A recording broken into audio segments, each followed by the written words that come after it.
semaine d'actualité sociopolitique qui se décrypte sur Elzaï TV. Chers amis internautes, bonjour et bon réveil. Bienvenue sur Info Hebdo de ce samedi. Chers amis internautes, je reçois pour vous ce matin Joseph Perzonago. Il est le directeur de publication du quotidien L'ADPH. Il sera face à Georges Anagonou, socio-anthropologue, analyste politique. Avec eux, nous parlerons de ces sujets qui ont constitué l'actualité, qui ont fait l'actualité cette semaine, notamment les attaques terroristes et l'enlèvement du chef d'arrondissement central de Niki. Nous parlerons également de cette cellule d'analyse et de traitement des plaintes et dénonciations qui a été consacrée à travers le Conseil des ministres de ce mercredi pour davantage lutter contre la corruption et l'impunité sous le régime Talon. Nous en parlerons dans un instant, juste après le jingle suivant.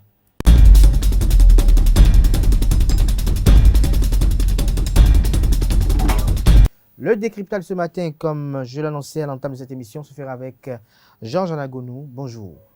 Bonjour Kader et bonjour aux internautes de Elzaï TV et heureuse année à tout le monde. Merci d'être là et d'être le premier sur Info Hebdo de la première nouvelle année. Joseph Perzonago, bonjour à vous et soyez la bienvenue. Merci, bonjour à tous, bonjour aux amis internautes de Elzaï TV. Je profite aussi pour dire belle année à tous. Belle année à toutes et à tous. Je voudrais remarquer quand même que M. Perzo, il a rajeuni pour la nouvelle année, c'est une bonne chose. C'est une bonne chose. C'est prometteur. M. Perzo, lui, a remarqué quoi? Non, je constate avec amertume qu'il y en a dans ce pays qui veulent vieillir les gens, qui veulent les appauvrir et les rabougrir. Mais nous ne nous laisserons pas faire. Vous ne vous laisserez pas faire, justement, Joseph Perzonago. Je commence par vous. Vous avez suivi l'actualité. Vous êtes professionnel des médias, et pas des moindres d'ailleurs, au pays. Vous avez suivi l'actualité qui... les commentaires, j'allais dire, qui ont concouru autour de ces attaques terroristes qui ont eu au Bénin depuis quelques temps, notamment dans la partie septentrionale. Est-ce que pour vous, il pourrait y avoir un lien avec la crise politique? Non, je ne voudrais pas dire que les attaques dont on parle en ce moment aient un lien direct avec la crise politique. Par contre, je pourrais dire que les crises politiques, les crises sociopolitiques sont des terreaux qui favorisent, n'est-ce pas, l'intrusion de ces mauvais personnages qui viennent semer les troubles dans les pays. Imaginez qu'un pays où les gens n'arrivent pas à se comprendre, où il n'y a pas la cohésion nationale, où il n'y a pas l'entente entre les fils, c'est une occasion rêvée pour des malfaisants, n'est-ce pas, de s'y insérer. Quand on observe autour de nous, à chaque fois quand il y a une petite crise, ces terroristes ou ces groupes de djihadistes, comme on le dit, viennent s'intéresser à ces pays-là, s'incrustent et puis commettre leur forfait. Donc, la nuance est importante. Ce n'est pas la crise que nous avons qui incite à ce que nous observons, mais ce que nous observons pourrait provenir de ce que nous n'arrivons pas à nous entendre entre nous, nous ne nous sommes pas mis en cohérence entre nous. La preuve, je ne voudrais pas allonger ma réponse, mais la preuve en est que, vous voyez, il y a une sorte de fibre patriotique qui s'est effiolée, qui s'est sciolée, qui s'est détériorée. On a observé que depuis quelques moments, on demande à ce que des gens se fassent recruter juste pour aller dans l'armée et puis ils traînent les pas. Le Béninois, lorsqu'on lui dit qu'il y a 10 postes quelque part, ils sont 500 à se positionner. Et on a dû encore relancer. Ça dénote de quelque chose. C'est-à-dire la fibre patriotique est en train de s'essioler et je pense que ce n'est pas une bonne chose. Georges Anagonou, selon vous, qu'est-ce qui pourrait être les fondements de ces actes que l'on déplore ce matin?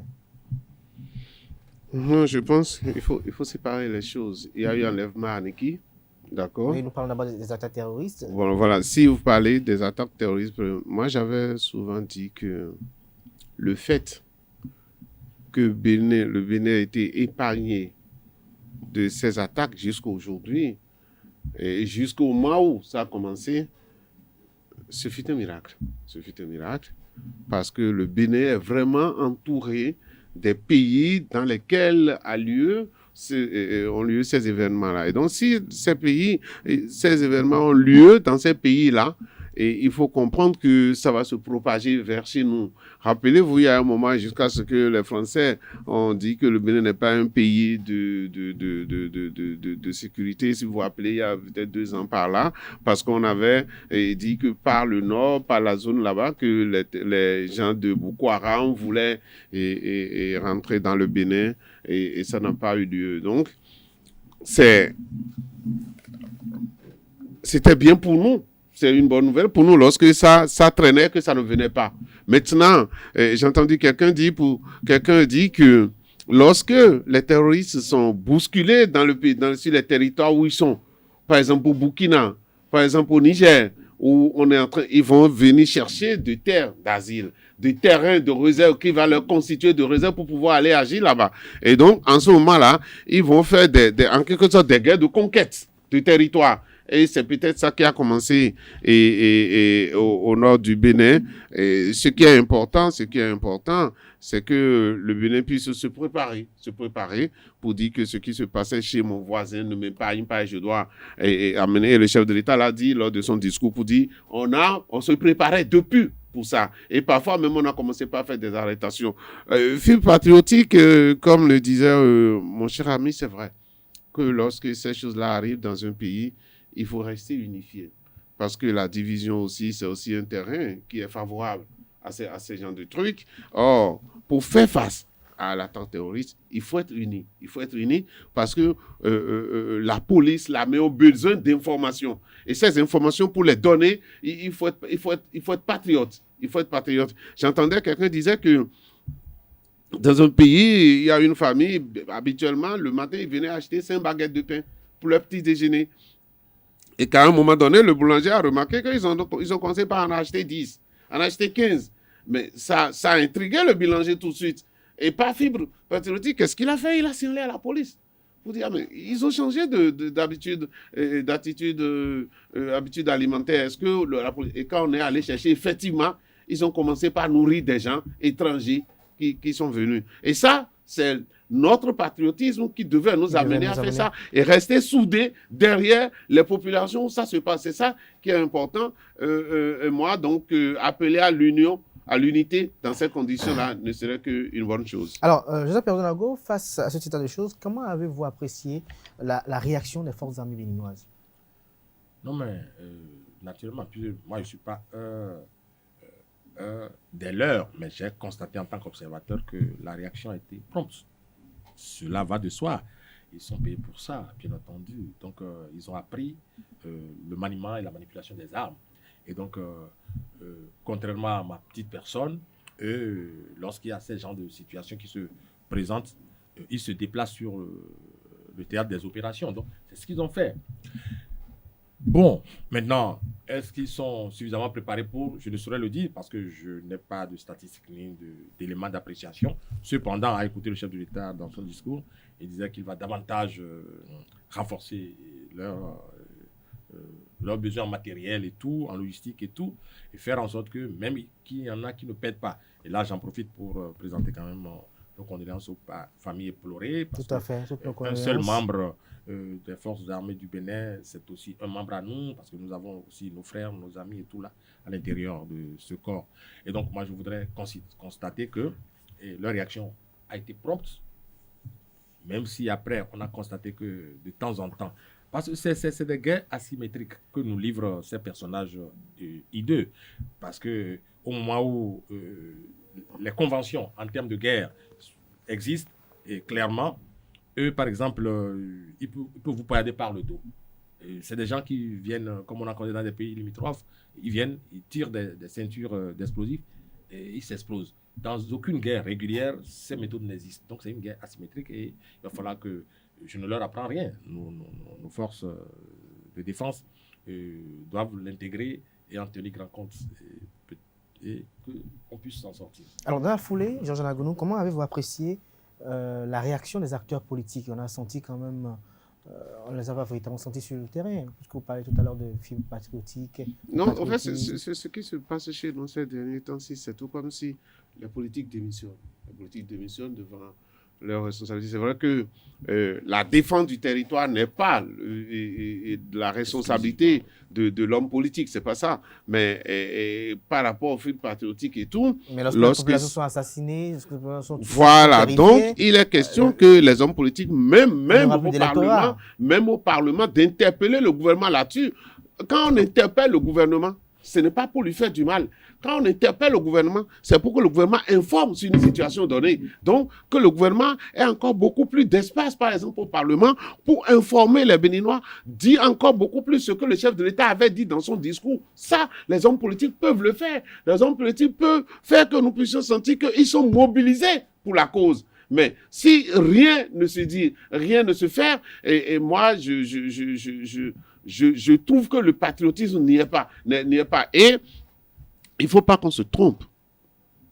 Il ne faut pas faire tout comme si la politique n'a plus droit de citer dans notre pays. La politique a droit de citer dans notre pays. Et il suffit seulement que les hommes politiques se prennent au sérieux. Ils doivent ensemble dénoncer la chose. Ils doivent ensemble faire des propositions au gouvernement pour qu'on en a... Parce que, vous savez, dans d'autres pays, si on allait parler de djihadisme, on ne cherche pas à attaquer forcément le militaire. Des gens brûlent tout un village. Regarde ce qui se passe au Nigeria. Les gens brûlent tout un village. Donc là, c'est des civils qui sont attaqués. Donc, ce n'est pas seulement les militaires. Parce que quand vous attaquez le militaire, s'il n'est pas seul, c'est que ceux qui sont avec lui vont chercher à riposter. Et c'est ce qui s'est passé dans les premières attaques. Donc, à partir de ce moment-là, nous devons les soutenir. Vous devez, il disait tout à l'heure, ceux qui sont morts, d'accord, il faut les soutenir, mais ça peut tomber sur tout le monde. Moi, j'étais là, dans la semaine, quand un de mes neveux écrit pour dire, oncle, je suis au front. Vous voyez? Donc, s'il est au front, c'est un militaire, il a pris cet engagement-là. Tout peut lui arriver à tout moment, donc je peux être touché directement. Et donc, les hommes politiques, pas pour faire des meetings, autour de ça, mais faire des déclarations de soutien à nos soldats, des déclarations qui puissent amener le gouvernement à donner beaucoup plus d'inspiration. Je pense que ça manquait.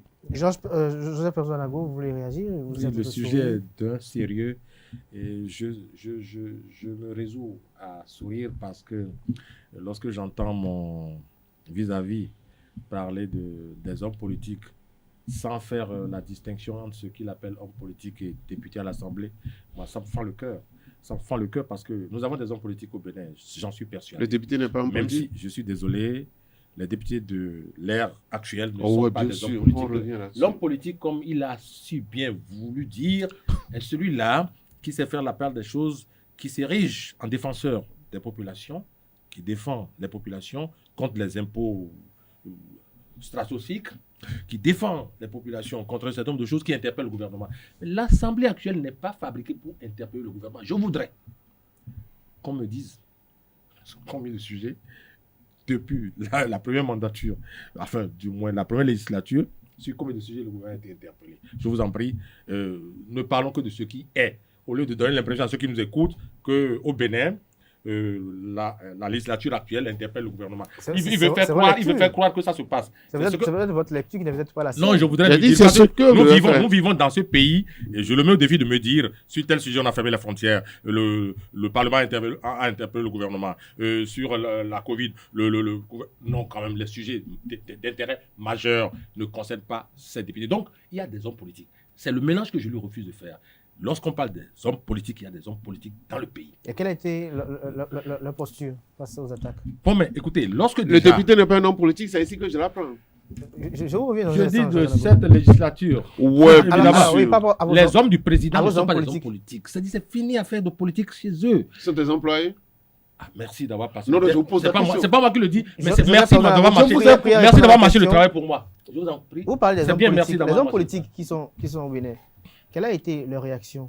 Non, mais il se trouve que eux aussi sont pris aux entournures, ils sont ceinturés parce que il semblerait même que désormais, pour marcher, parce qu'il peut leur arriver de dire, nous marchons, nous sommes contre les terroristes, et les terroristes qui sont tapis dans l'ombre, qui veulent venir rester au sein de la population, vont dire, mais cette population nous rejette, on ne peut plus avoir à séjourner au sein de cette population. Comme on l'a vu dans d'autres pays, les gens ont marché. Aujourd'hui, pour marcher, il faut aller payer. aux impôts. Donc, Il y l'homme a eu des politique... clarifications.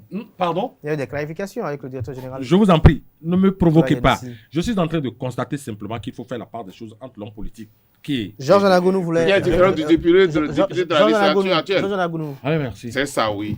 Oui, vous voulez réagir par rapport à son commentaire sur Non, la 8e vous législature. savez, il y a une polémique qu'on devait dépasser depuis, surtout que tout le monde a commencé par appeler pour loi d'amnistie, pour ceux qui sont en prison et Tout le tout. monde, sans moi. Ah, donc vous ne l'avez pas demandé. Je ne suis pas Bon, dans la ce plupart tout de le monde. vos amis ont demandé, je ne sais pas ce qui s'est Mais quels passé amis avec j'ai? vous.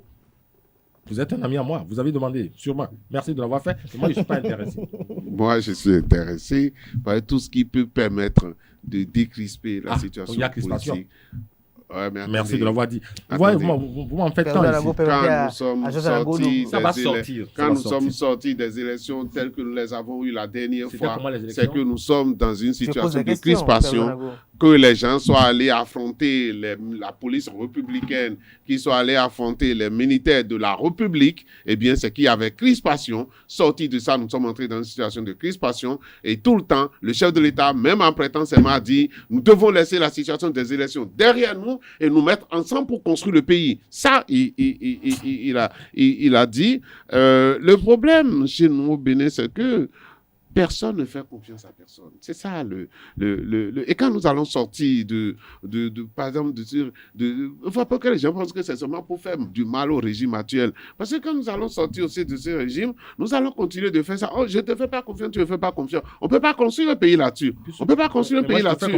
Parce qu'aujourd'hui, on est obligé de faire confiance au régime parce que pour lutter contre les conquêtes, pour lutter contre les terroristes, il n'y a que le régime qui a les moyens de pouvoir le faire. C'est le régime qui utilise les moyens de l'État pour pouvoir le faire. À partir de ce moment-là, c'est avec eux avec ce régime que nous allons faire la lutte actuelle. Et si le régime s'en va et qu'un autre arrive, il pourra encore faire sa méthode Je tombe des nues. de lutte. Être obligé de faire confiance, ça, c'est Alors, au niveau vocable. oui, Comment mais si on peut vous- obliger quelqu'un à faire confiance si à vous- quelqu'un? Comment voulez-vous lutter Joseph Perzo, contre ceux qui sont là-bas? Joseph Mais Perzo, attends, Anagou. le régime dont vous parlez Perzo, si est vous investi permettez. pour faire ce job. Voilà. Maintenant, pourquoi vous m'obligez à faire confiance à quelqu'un? Ah, mais pourquoi Alors, tu ça, c'est scandaleux. l'investis alors? C'est scandaleux. Pourquoi tu Perzo, l'investis? Est-ce que selon Pourquoi vous, tu l'investis? ces attaques C'est pas moi ont qui l'ai un investi. lien Oh oui, bon, voilà. avec Vous êtes l'enlèvement au Bénin, du chef vous. d'arrondissement central de Niki? Est-ce qu'il y a un lien entre ces attaques et l'enlèvement, selon vous? Voilà, par exemple, pour ceux qui savent lire les romans policiers comme moi, c'est un très joli roman rempli de flou, de noir. C'est dans un ciel nuageux. Qu'est-ce qui vous a paru flou? Vous voyez, vous apprenez un beau matin que quelqu'un a été enlevé et il se trouve quelques quidam seulement pour expliquer les circonstances de cet enlèvement. Le commissaire de police ou le chef en charge de la police de la région, même le ministre de l'Intérieur, bon, enfin, même si ce n'est pas aussi important pour conseiller le ministre de l'Intérieur, dans les pays bon, qui se veulent sérieux, il y a les responsables au niveau régional qui peuvent déjà intervenir pour dire nous avions été informés d'une telle affaire et les enquêtes sont en cours. Il n'y a que des quidam qui ont parlé. Le maire a parlé. Ceux qui S'agit de la sécurité des habitants de son territoire. Ceux qui sont, comme il s'agissait aussi du cas d'un maire qui a demandé à sa population de replier lorsqu'il y a eu attaque djihadiste. Mais je n'ai pas vu un ministre de l'Intérieur le dire. Ceux qui ont pouvoir à des moments donnés et selon des crises données existent. Ce n'est pas le maire. Je parle bien de l'enquête est à tel niveau. Le maire n'a pas autorité à dire ça. Et donc je dis, je n'ai jamais entendu telle chose. Donc, de mon point de vue, je dis, cette affaire, officiellement, je n'ai pas eu des informations. Chemin faisant, nous apprenons, tout est allé très vite. Une demande de rançon aux alentours de 15 millions de francs CFA. On était là à s'interloquer en se disant, mais tiens, c'est pas vrai, ben, on voit ça dans les films et tout le reste. Voilà, les 15 millions ont été déjà payés puisque le kidnappé, entre griffes, bien entendu, puisque je n'ai aucune preuve, a été relâché. Et il vient en grande pompe. Les 15 millions sont payés? Il vient en grande pompe puisqu'il ne sera libéré que sur la base des 15 millions. On le voit libéré. La corrélation est simple. Oui, bien sûr. Je vais terminer. Quelle analogie. Ne soyez pas pressés. Bon, on suppose que les 15 n'ont pas été payés. Et puis, il a été... Donc, alors là, il a été finalement kidnappé. Il a été relâché. On l'a vu, il sort d'une voiture, enfin, en convoi. On fait ça autour de lui, à la limite. Et tout le reste, moi, je dis, c'est tellement flou qu'on n'y voit pas 1 mètre. C'est flou pour vous. Pour ceux pour qui c'est clair, ben, je voudrais inviter la police à s'intéresser à ceux-là qui ont vu clair dans cette affaire. Jean-Jean Agono, sur Pourquoi je dis que La je même n'ai pas vu question. clair? Ah ben, si vous avez vu clair, vous avez organisé peut-être ce rap pour ceux qui l'appuient. Non, non, soyons sérieux. Vous savez, moi, j'ai lié ça au fait, vous avez demandé s'il y a de liens. C'est la question que vous lui avez posée. Il peut en avoir de liens. Lorsque une situation de terrorisme comme ça arrive à nos frontières, les gens de mauvais esprit peuvent profiter pour semer la confusion. C'est possible, ça. Je ne dis pas que c'est ce qui c'est exactement, mais quand c'est arrivé, C'est une nous étions possibilité. nombreux à penser à la chose pour dire, faisons attention pour ne pas faire d'amalgame, puisque les gens peuvent chercher à profiter de la situation et organiser de pareils et rafles. Alors, moi, lorsque ça arrive, j'ai entendu le maire de la commune de Niki dit que la police est sur les lieux depuis 2 heures du matin que c'est arrivé. Là, la police est sur les lieux et est en train de travailler. Il y a... Mais tout à l'heure, Dans- juste pour vous relancer, hein, Jean-Jean Agono, Personne Agono disait quand même quelque chose d'assez intéressant. Il dit que le maire n'est pas habilité dans le cas pareil à vouloir dire, à faire le point de la situation. Ça aurait été mieux, peut-être qu'on ait vu un officier de police judiciaire, qu'on ait vu peut-être un magistrat territorialement Le compétent, procureur de la République. ou peut-être un Non, cadre du non, ministère de l'Intérieur. Comme ça se fait dans la France où vous Je avez... viens... Vous savez, la police a sa méthode. La police a sa méthode. Il y a des situations dans lesquelles la police ne parle pas beaucoup, mais la police conduit l'enquête jusqu'à un niveau donné avant de donner des éléments précis. La preuve, c'est que dès que c'est arrivé dans la nuit à 2 heures du matin, pour les informations que nous avons eues, la police était sur les lieux et le maire nous apprenait que c'est vrai, c'est pas à lui de venir nous dire que l'enquête elle est ouverte, mais lorsqu'il en a écho, il peut en parler. Lorsqu'il en a écho, il peut en parler. Ce qui intéressait la population, c'est de savoir qu'est-ce qui se passe. Il faut qu'on puisse voir clair dedans. Maintenant, vous savez, des gens comme ça, ils ont plusieurs manières d'agir. Si il existe une coopération bien forte entre la police des 2 pays, c'est-à-dire du Nigeria et du Bénin, c'est que la coopération est mise en branle depuis. Et la coopération a commencé entre les 2 polices. C'est peut-être cette pression-là qui a amené les terroristes à vite libérer. Parce que très tôt, on a situé son téléphone dans le Nigeria. Très tôt, on a situé son téléphone dans le Nigeria. Et donc, moi, je me suis dit, sous la pression, puisque nous sommes dans une situation de spéculation et que, comme tu l'as dit, c'est pas le procureur qui est venu parler, c'est pas le commissaire qui est venu parler. Et donc, par rapport aux informations qu'on glane par-ci, par-là, on peut parler D'où le de... flou. Que vous ne voulez pas constater. Et chaque fois qu'il y a un trou, c'est qu'il y a du flou. Tout trou. Alors, Jean-Jean Agono, Donc, avant de revenir à Personne Agono, je viens vous poser une question encore. Il s'agit d'un chef d'arrondissement, d'une autorité locale. Ce n'est pas un citoyen ordinaire, en quelque sorte, si on peut le dire ainsi, qui a été enlevé. On n'a pas eu vent de sa formation politique qui est quand même communiquée autour. On n'a pas eu de compassion à l'endroit des acteurs politiques, même de la même famille. On n'a pas eu de source officielle, outre le maire et quelques personnes de la localité qui ont dit qu'il s'agit quand même d'un enlèvement. Alors, est-ce que demain, lorsque nous aurons peut-être un autre élu ou peut-être un maire qui serait enlevé, est-ce que nous n'aurons pas quand même des propos qui risquent quand même à réconforter les populations, à les apaiser pour qu'elles se disent que, tiens, demain, ce ne sera pas moi qui serai enlevé ou peut-être mon mari ou mon parent qui sera enlevé? Oui, pour les réactions dont vous parlez, et au fait, l'enlèvement a duré, je pense, 4 ou 5 jours plus. D'où le flou encore, le flou. Je crois que... Je ne L'enlèvement. veux même pas savoir quand c'est d'où Non, mais je parlais. le Je parlais jour- de flou. Non, Et non, cette- non, non, non, non. Non, Perso. Perso, je peux me tromper sur le nombre de jours. Ça ne veut pas Flou dire qu'il y a du encore. flou. Non, Le flou. puisque le nombre de jours, il est stable et on ne peut pas toucher à ça. C'est-à-dire, le jour, le CA a disparu et le jour, il est apparu. Donc, ça c'est connu. C'est-à-dire, dès qu'on l'a libéré dans le Nigeria et qu'il était allé dans un hôpital, on a su cela et on en a parlé. Pardon. Alors- Pardon. Donc, non, je viens. Floutitude. Donc, que les politiciens, sa famille politique n'ait pas réagi, ce qui est sûr, l'autorité administrative du coin, qui est le maire, a réagi tout de suite et s'est mis en branle et il disait, moi je pense que j'ai entendu dire, laissez-nous le temps, nous sommes en train de lancer nos éléments, notre élément de sécurité sont en train de faire les recherches et nous allons avoir. Ce qui est bien, et qu'il faut, mais quand même, ces gens-là peuvent ne pas enlever M. Perzo. parce qu'ils se disent qu'économiquement, ils ne payent pas. Je viens. Non, on va faire plus sérieux. Non, Laissez-le aller au c'est ça fond. que je vous dis. Lorsque celui qu'on a enlevé, en réalité, c'est un commerçant.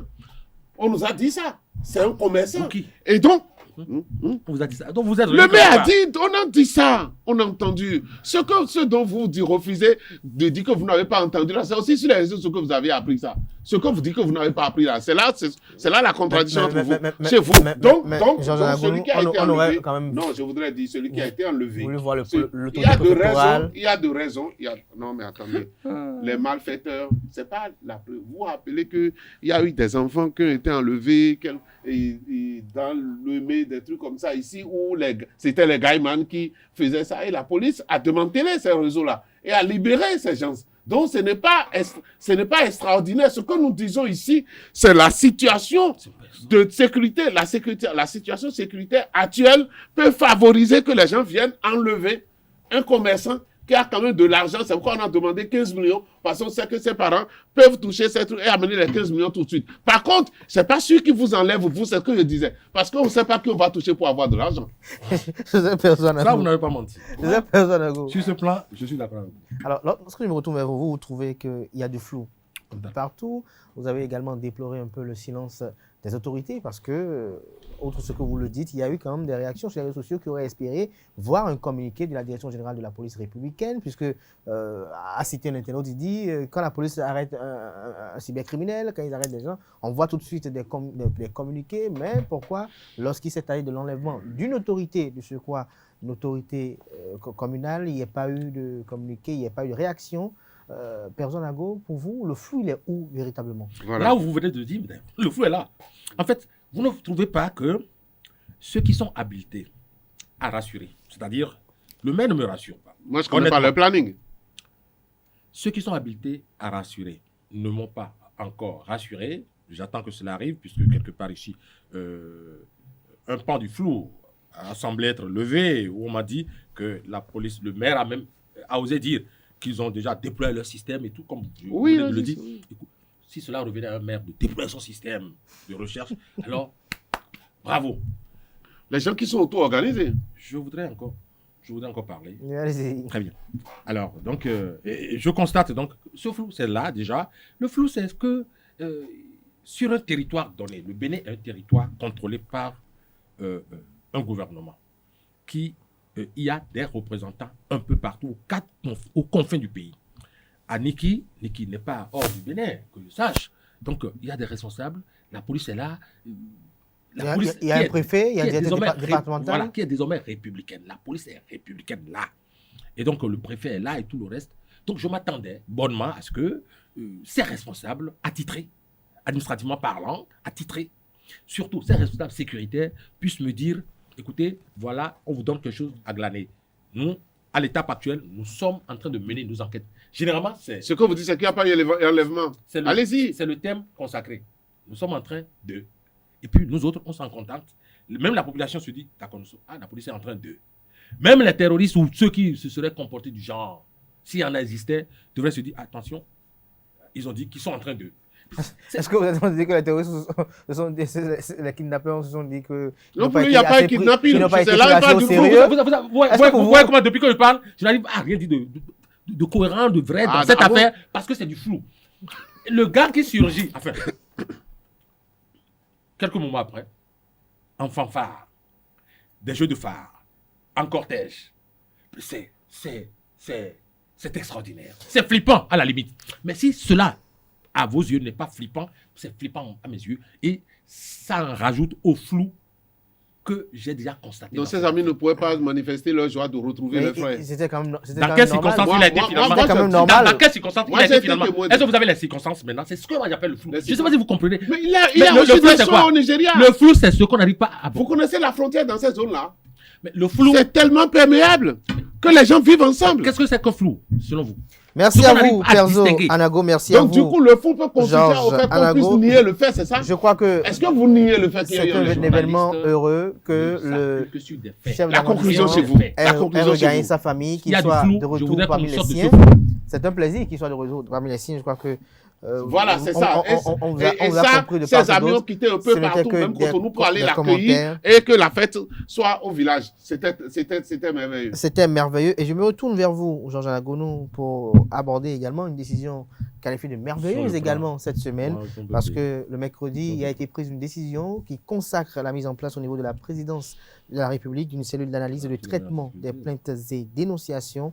Cette structure qui vient encore renforcer le dispositif de lutte contre la corruption. Dites-nous, Georges Anagonou, est-ce que avec cette cellule, nous allons davantage freiner la corruption au Bénin?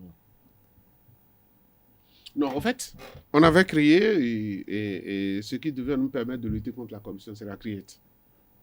Et cela se faisait efficacement selon moi. Mais peut-être que le gouvernement a des informations plus que nous autres individus.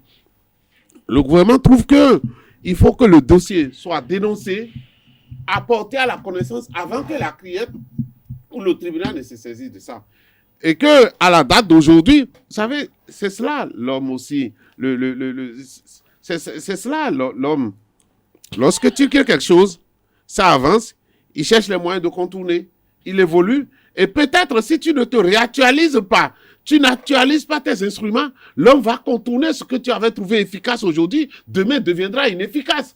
C'est la question que moi, je me pose, puisque c'est le gouvernement qui a décidé de créer une cellule pareille. C'est le gouvernement qui a décidé, c'est vrai, la loi existait, mais qui a décidé de créer la criette. Et que tout le Bénin savait trouver, enfin, qu'on trouvait efficace dans le domaine là précis. Parce que c'est une structure qui ne se laisse pas compter les faits. Aujourd'hui, heureusement, on a dit la cellule qui est créée, c'est pour recevoir n'importe quelle information, pas de plainte forcément, mais n'importe quelle information quand la cellule prend. La cellule étudie et peut maintenant transférer le dossier, soit au tribunal, soit à la criette. Si c'est ça, c'est un instrument de plus. C'est un instrument de plus. Est-ce que le gouvernement peut s'en passer? Parce que des situations comme ça, vous savez, on créait des numéros à la présidence, c'est pas la première fois. Et moi, je ne sais pas si on va encore aussi comparer ça à la cellule de moralisation de la vie publique ou bien Anna Jaïsika. Et il faut pas, quand on en crée trop aussi parfois, c'est trop et on ne sait plus qui fait quoi. Mais je pense que ce gouvernement est très sérieux depuis qu'il agit, qu'on voit, et qu'ils ont nécessairement trouvé que c'est utile pour aider les tribunaux ou bien pour aider la criette, qu'il faut créer une cellule pareille et avoir des gens que je vois à la tête de cette criette-là. Koukouaki en a eu des expériences tout le temps depuis qu'il est monté si haut dans le truc là, politique de notre pays, c'est-à-dire depuis 2006. Il en a eu des expériences. Je pense même aussi sur le président Yahi Boni, on avait créé un numéro au palais qu'il fallait appeler pour donner des informations.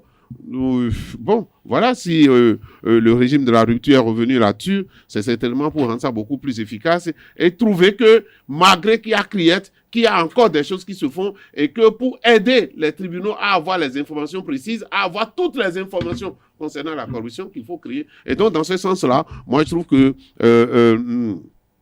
il faut faire attention pour que ça ne soit pas une cellule de trop. Alors, dites-nous, Joseph Perdonago, est-ce que pour vous, c'est un outil de Moi, ça, je parle, il rigole. pour lutter contre la corruption? Bon, mais en fait, bon, c'est sérieux. Nous sommes dans une émission sérieuse. Vous voyez comment il a pédé tout le temps? C'est fait quoi? Ça ne lui venait pas. Il n'est pas inspiré. Il ne peut pas être inspiré face à une telle forfaiture. Comment vous trouvez à ma place que je ne suis pas inspiré? Vous savez, il ne peut pas revenir à un gouvernement, fût-il le plus intelligent, d'aller loger à la présidence de sa République une cellule dite de lutte contre la corruption. C'est...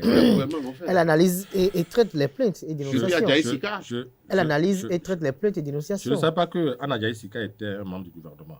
Vous venez de me l'apprendre. Bravo, merci. Non! Je voudrais Faut pas continuer. qu'il n'ait pas Et membre là, du j'ai la gouvernement parole. et- Je n'entends pas vous la laisser prendre. Mais ne dites pas de compte vérité. Laissez-moi parler. Parce Parce qu'il que n'est vous pas aviez membre du passé tout gouvernement. votre temps à blablater tout à l'heure, mais vous n'avez pas pu rien dire de concret. Donc, Mais ne laissez-moi dites pas parler. qu'il faut.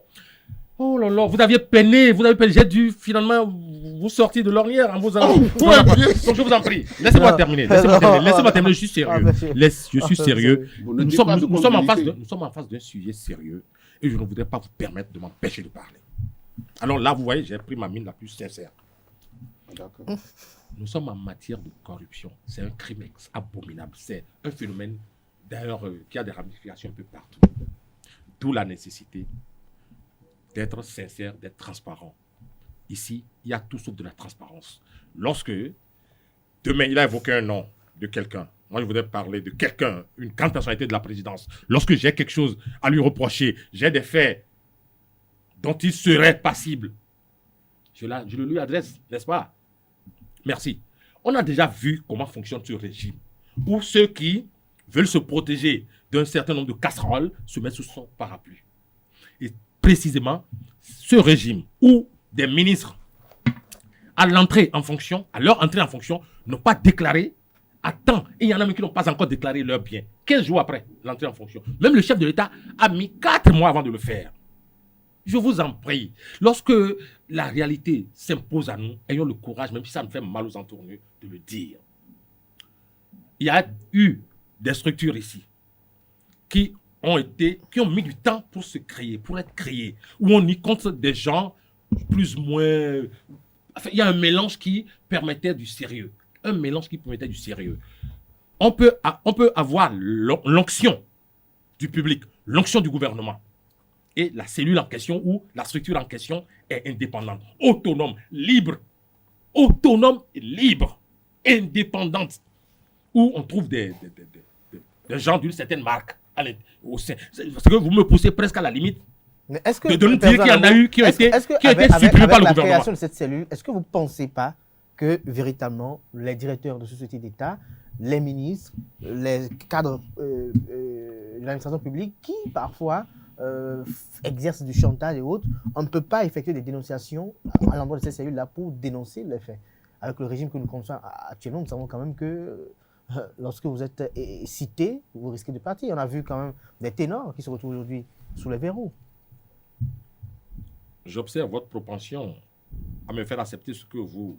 Non, je ne vous fais pas accepter. Vous imaginez? Je ne vous fais pas accepter. Je ne le ferai pas dans la mesure où moi j'ai mon opinion là-dessus. Je me dis, une instance de lutte réelle, efficace contre la corruption devrait être indépendante, autonome. Ce n'est pas lorsqu'on est logé à la présidence de la République qu'on est autonome. Enfin, si j'ai un fait à reprocher à un ministre qui a des acquaintances avec ses amis de la cellule, je dis même, imaginons un instant, il a évoqué le nom d'un ministre tout à l'heure qui, selon lui, a acquis assez d'expérience. Je n'appelle pas le nom du ministre. Supposons que j'ai quelque chose à dénoncer par rapport à cette personne. Il se trouverait peut-être que cette personne soit le président de cette institution. Mon mail ou je ne sais pas quoi, mes preuves débat, bam, le matin, devant lui comme ça. C'est-à-dire, qu'est-ce qui va se passer? Je vous dis que c'est inapproprié. Alors, le Bénin a fait un bon chemin sur ce parcours et je pense qu'on a détruit ce qui a été déjà fait. Qu'est-ce qui a été détruit sur vous? Vous ne savez plus qu'il a existé un LC dans ce pays. OLC dans ce pays, vous n'en savez pas. Moi, j'en sais quelque chose. Vous faites le bilan? Vous avez fait le bilan? Je vais dire quelque chose pour clôturer. OLC, vous avez fait le bilan? Pour clôturer mes propos. L'OLC, au moins pour l'ANC, dont je peux parler un peu parce que je ne travaille pas dans cette structure, mais mon travail m'oblige parfois à observer un certain nombre de choses. Et ce sont affiliés. Il y a des organisations internationales qui ne sont que des organisations indépendantes, pas des organisations gouvernementales. Et donc, l'ANSC faisait partie de ce conglomérat où ça partage les informations. Et ce n'est pas des cellules gouvernementales. Je vais terminer pour dire mais est-ce que ces structures ont porté plus de fruits que la CRIET? La CRIET, donc c'est une cellule de lutte contre la corruption. Là, le mélange... C'est un instrument. C'est un instrument finalement. Oui, là, vous avez raison. C'est un instrument effectivement. Hein. De lutte contre la corruption. Ah, c'est un instrument. Je m'en tiens à un instrument. Si c'est le cas, c'est vraiment un instrument et puis vous le démontrez d'ailleurs.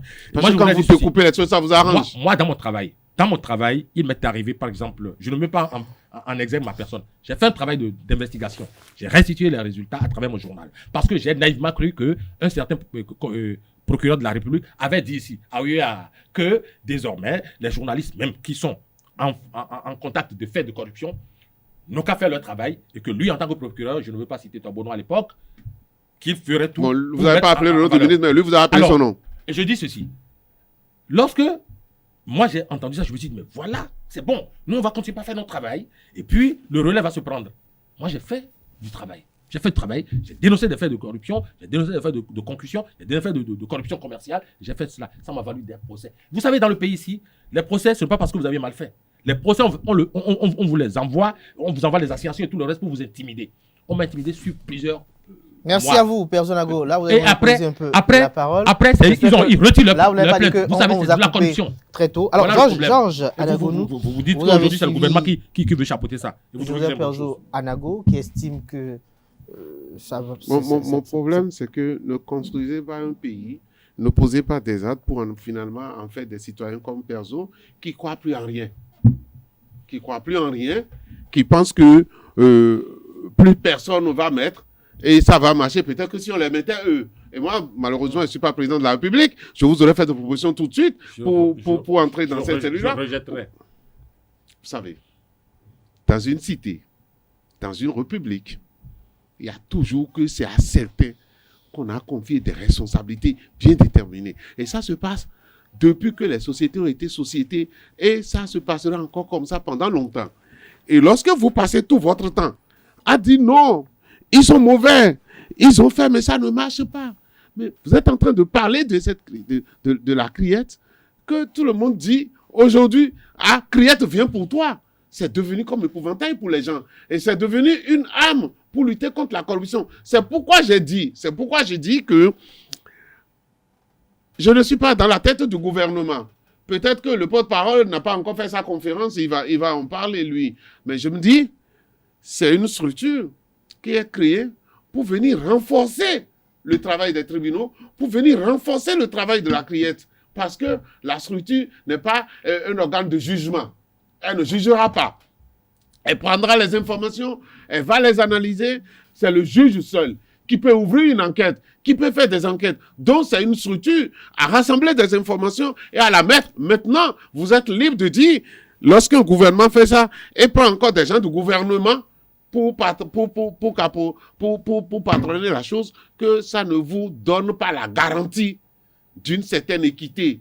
Mais vous avez eu la garantie d'une certaine équité. Dans quelle société? Dans quelle société? Vous voyez, même dans les églises où l'éthique devait être la première des choses. Non, je le dis, je suis sociologue et je sais de quoi je parle. Je parle du factuel, je parle de ce qui est. Et je vous ai souvent dit que je ne suis pas philosophe pour parler du monde qui devrait être. Je vous parle du monde qui est. Du monde qui est. Et que dans ce monde-là, eh bien, c'est toujours à des hommes qu'on a confiés. C'est des hommes qui sont venus avec cette rupture et que ce qu'on ne pouvait pas croire. Moi, je pense qu'on a commencé par voir, où des ministres ont commencé par aller répondre, ou des directeurs, des gens qu'on pouvait appeler des protégés du régime, des protégés vraiment du régime, ont été obligés d'aller répondre devant la criette, des personnalités. Je l'ai dit dans ce pays pour dire, pour être un président, un chef de la République, un homme politique, un homme politique qui cherche de la popularité, un homme politique qui cherche une assise politique, comme le chef de l'État, qui cherche une assise politique, et qui laisse ces hommes politiques que je vois en train d'aller répondre à la justice, en train de faire la prison, c'est qu'il faut avoir du courage pour le faire. Non, je le dis. Et je dis aussi une chose, puisque l'homme ne peut jamais être totalement propre, il se pourrait qu'eux aussi, on ait des choses à leur reprocher. C'est normal, perso. Mais cela ne m'amène pas à être sceptique en ce qui concerne la justice sociale. La justice sociale, nous devons lutter pour que ça puisse être. Mais vous n'y êtes pas. Alors, Perzonago, vous l'avez déjà vu. C'est de l'amalgame. À vous entendre, on a comme l'impression qu'il n'y a pas une véritable lutte contre la corruption sous Patrice Talon, alors que depuis avril 2016, vous avez connaissance, en tant que professionnel des médias, de la multitude d'acteurs politiques qui sont retrouvés devant les tribunaux. Vous avez des soutiens et pas des moindres. Vous avez par exemple, à titre illustratif, Georges Bada et Patrice Komansou-Guédé, des ténors, par exemple, d'Abou Mekalavi, qui ont été mis aux arrêts à la veille d'élections cruciales. Vous avez par exemple le directeur de l'immigration et de l'immigration qui a été mis aux arrêts également pour une affaire de corruption qui a été dénoncée, une mauvaise, et autres. Vous avez également des directeurs de sociétés d'État qui ont été le cas de l'ANAT et bien d'autres. Est-ce que vous pensez qu'avec cette détermination ou même des problèmes du régime estiment qu'ils ne sont pas véritablement protégés avec la création de ces cellules-là. Est-ce que vous ne pensez pas que c'est pour davantage permettre à ce que les choses puissent mieux aller? Parce que tout à l'heure... Vous ne m'aurez pas. Heureusement, parce Nous, que avec mon âge, j'en ai vu des verts et des pas mûrs. J'ai traversé beaucoup de gouvernements. C'est vrai, tu as 110 ans. J'ai traversé beaucoup de gouvernements et chaque gouvernement est venu poser des actes, comme vous le dites là. Il n'y a rien d'extraordinaire. J'en ai vu. Vous vous souvenez ce que ça veut dire? Les frais de justice criminelle, ça vous dit quelque chose? Oui. Ce n'est pas sous Talon, hein? C'est sous un autre régime. Chaque régime est passé et a mis certains... Et c'était à l'actif de ce régime. Certains de ces ténors en difficulté. C'est à leur actif. Quand vous aurez fini, vous me donnez la parole. Non, vous m'avez empêché de vous dire tout à l'heure. Oui, mais quand vous aurez, je vous la donne encore. Parce que si vous avez quelque chose... Non, allez-y, potable à dire, prenez tout votre temps. Alors, je dis... L'émission a... J'ai vécu tout ça là ici. Et je suis heureux. Ce que vous dites là, vous pourrez le dire à ceux qui Non, viennent c'est pas vous dites. ceux qui viennent de s'amener et dire le régime Talon a fait des trucs extraordinaires en matière de lutte contre la corruption. Je dis, je suis désolé. Autant que vous allez circuler, vous allez observer, vous allez voir tous ceux qui se sont succédés. Gouvernement, vous allez voir à chaque gouvernement ces anecdotes. C'est des anecdotes ici. Et donc, moi je dis, il faut une structure indépendante et autonome. Et vous me dites, vous commencez pas, pas faire toute une chose. C'est parce qu'on est au palais qu'on n'est pas indépendante. Alors, tout à l'heure, vous avez parlé de la LC. J'ai envoyé au palais, je viens vous le dire ici. Il y avait un numéro du palais publié sur le site du gouvernement, un numéro WhatsApp à la limite, où ils ont dit, vous êtes en présence de faits de corruption, patati patata, envoyé tout le reste. Je ne me suis pas contenté d'écrire qu'il y a des faits de corruption. Je suis allé. Pas caméra cachée. Oui, je l'ai fait. J'ai recueilli des informations. Ça, les traces existent sur ma page Facebook. J'ai envoyé ça dans cette cellule. Alors, normalement, vous avez un courrier à une administration. Nous avons bien reçu. Merci. On peut demander des compléments d'information ou bien nous avons bien reçu. Rien. Et ça n'a rien donné. Alors, rien de rien. C'est pour vous dire, ça, c'est la présidente de la République. Ils sont en train d'épuler les dossiers. Ils ne sont pas encore arrivés sur le vôtre. Ça fait 3 ans. Le plus actif aujourd'hui. L'expérience ALC, selon vous, est-ce que ça a été véritablement productif dans le cadre de la lutte contre la corruption? Oui. De façon efficiente. Vous savez, je vous ai dit à plusieurs reprises ici que vos manigances ou vos manèges pour me faire dire ce que vous... On ne peut même pas lui poser de questions. Je vais vous dire, il y a eu des structures ici que vous et moi, nous avions observées dans leur démarche, dans leur méthodologie. Mais, ceux qui ont animé ces structures existent, vivent encore. Pourquoi vous ne pouvez pas les interpeller pour qu'ils viennent vous étaler les refaits d'âme qui sont les leurs? Nous aurons le temps de les interpeller, de les appeler. Mais je dis que ce n'est pas indépendant. Un commentaire pour conclure ce débat. Non, moi je le dis, si nous ne pouvons pas nous faire, nous sommes obligés d'ailleurs de faire confiance aux institutions de la République. Nous sommes obligés. Parce que nous ne voulons pas, ces institutions nous dirigent, gouvernent notre vie. Donc moi, je reste toujours là à penser au lendemain meilleur, à toujours dire que l'homme est capable de faire de mieux. Les organisations indépendantes, autonomes de lutte contre la corruption, effectivement, ont fait leurs preuves et doivent faire leurs preuves. Parce que ce qui intéresse l'homme, lorsqu'on attend cette indépendance vis-à-vis de l'autorité publique, cette indépendance vis-à-vis de l'exécutif, ça apporte confiance. Et c'est de ça que M. Perzo souffre. Merci. De dire que... Je ne souffre pas, c'est de ça que je parle. Non, c'est ça, vous souffrez. Je ne souffre pas. Si aujourd'hui, souhaiter pour vous qu'il y ait de la transparence, c'est souffrir, je vais souffrir pour que vous ayez de la transparence. Non, je dis... Vous avez fini? Non, il m'empêche. Non, il ne peut pas, il n'est pas inspiré. Mais attendez, c'est tout comme si je dis rien depuis, là. Ils vont constater, les téléspectateurs. Bon, merci à vous, Jordan Agonou. Je voudrais dire que pour moi en tout cas, la cellule qui vient d'être créée fera ses preuves. Parce que c'est comme ça aussi que quand la criette était créée, on avait des inquiétudes, les gens étaient sceptiques, mais la criette a fait ses preuves jusqu'à aujourd'hui. Et des dossiers qui étaient restés bloqués, ICC par exemple, la criette nous a permis d'en finir avec. Quels sont les résultats? Merci à vous, Jordan Agonou. Merci à Joseph Perzonago. Je rappelle que vous êtes respectivement socio-anthropologue, analyste politique et directeur de publication du quotidien La Dépêche. Merci à toutes et à tous pour l'attention. Portez-vous bien. Excellent week-end à toutes et à tous. En compagnie du programme télé sur EZTV. À demain pour l'invité.